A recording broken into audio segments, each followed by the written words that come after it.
Welcome to the Crimson Engine. My name's 𝙎𝙖𝙄𝙄𝙇. Today we are talking about Hollywood and some of the, shall we say, excesses of Hollywood budgeting, Hollywood filmmaking, and Hollywood grips. So this showed up on my Instagram feed the other day. It is a shot of Pirates of the Caribbean 5, which was shot 5 years ago. It was posted by Jonathan Spencer. Pirates 5 was shot almost exclusively in Australia, and it had a whole bunch of things that went wrong. They wouldn't let the monkeys into the country because of quarantine laws. Johnny Depp got injured, and 200 people just sat around getting paid for months at a time. They went out and filmed on the ocean, and it turned out to have waves, and everyone got seasick, and they had to move the production into a bay. Lots of pretty hilarious mishaps, which give you, as an independent filmmaker, give you a sort of an acute sense of schadenfreude, but I personally would not like to have been out there on the ocean trying to shoot a $200 million film. I think it sounds incredibly stressful. For a film that, well, it paid a lot of people's mortgages and probably entertained some people, isn't something that you're really going to tell your grandkids about. But this, in the caption, the gaffer says, a 5-week rig for half-day shoot. Little pickup for Pirates of the Caribbean. Dead men tell no tales. And you see here, there's just sort of a hill, a small green hill, probably, a couple times bigger than my studio, that they have built on a soundstage with a blue screen behind it. And then the top is, dozens and dozens, over 100, I would say, of sky panels, all facing down to create a big, large overhead source. And then a whole bunch more panels and lights to the sides to give a directional source. So why did they do this? Why did they go to all the time, effort, and expense to pay dozens of people for 5 weeks to build this, to shoot for 4 or 5 hours, and then pay those same people to tear it all down again? Well, because this is a pickup, I would guess that they had finished the film and decided that the end wasn't strong enough, that they didn't have the ending that they needed to, finish the film on a high note and send people out with a positive idea. Disney, which was, $200 million in the hole at this point, thought, well, what's another $5 million? Let's just do a pickup and spend it, and then at least we'll have an ending for our film. So they wrote and shot this scene where Will Turner, the curse is broken. Will Turner is finally reunited with his son, and Keira Knightley, Elizabeth Swann, is that her name, rushes over the hill. They embrace, and it ends, they kiss, and then Jack Sparrow is watching from his boat. And then the camera zooms up, and we see Captain Jack sailing into the sunset for a next adventure, which it's been 5 years, and it probably will never happen now, given what's happening to Johnny Depp's career. So I did some research and found out that Keira Knightley was paid £3 million, or around $5 million, just for this 20-second cameo.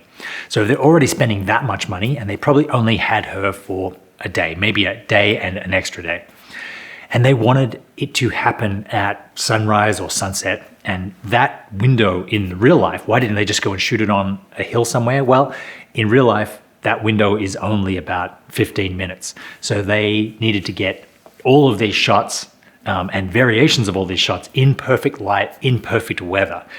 That's not something that you can guarantee. If you've paid Keira Knightley that much money, you can't just roll the dice and say, well, I hope it's good weather, I hope it's a good sunset, I hope it's good light.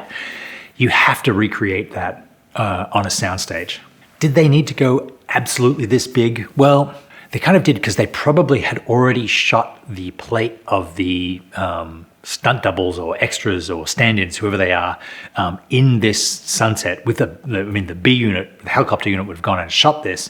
And so now they decided that they want to match their studio to the thing that they had shot, on the B unit had shot. Why not do it the other way around? Because there's no way to control the sun and the light and the environment. If you've chosen how you want it to look on your soundstage, there's no way to get the sun to do exactly what you want when you're shooting your establishing shots and your final shots. It's better to shoot those first and then match to that. And so what they ended up with is this sort of cloudy sunrise, sunset. Speaking of lighting, the sun has come out and it's just snowed outside, so it's super bright. I'm going to close this window. If this was Hollywood, I would have to go back and reshoot the entire scene now, because now that I've closed one window and because the light changed, I would have to match everything to that. But this is YouTube, so we're just going to make the best of it. Could they have gotten away with less than this? Yes, they could have made the shots tighter. They could have used a longer lens, meaning there'd be less background shown in it.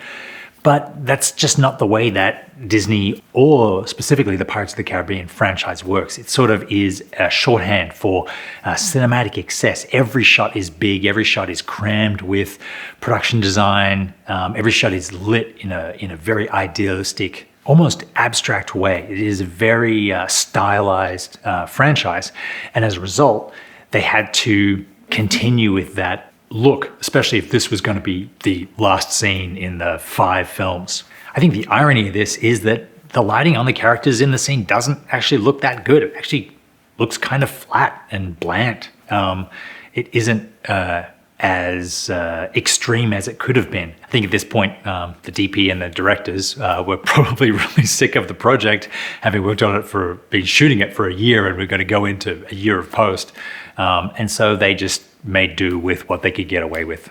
Now you can tell that this earlier part of the scene was shot on the soundstage, because the sun is rising behind them, and yet they have no backlight on them. They have no nice hairlight to separate them, as you would get if the sun was really blazing back there, which again seems like a bit of an oversight to me, given that they went to such expense to recreate this and yet didn't do, film lighting 101. It was a nice way to end the film and the franchise. I totally give them the credit for finishing strong and bringing Will Turner and Elizabeth Swann together at the end. But between Johnny Depp's issues and the underperformance of this film, I don't think we'll see another Pirates of the Caribbean until Disney does their 20-year reboot schedule of cashing in on everyone's nostalgia. Thank you very much to Skillshare for sponsoring this video. Skillshare is an online learning community with thousands of inspiring classes for creators. Explore new skills, deepen existing passions, and get lost in creativity. It's curated specifically for learning, meaning there's no ads, and they're always launching new premium classes so you can stay focused and follow wherever your creativity takes you. I have a class on Skillshare about how to put yourself on camera. There are a ton of great finance, filmmaking, photography courses. The first 1,000 people to click the link in the description will get 1 free month of Skillshare, so you can start exploring your creativity today. Thank you very much for watching. I will see you next time.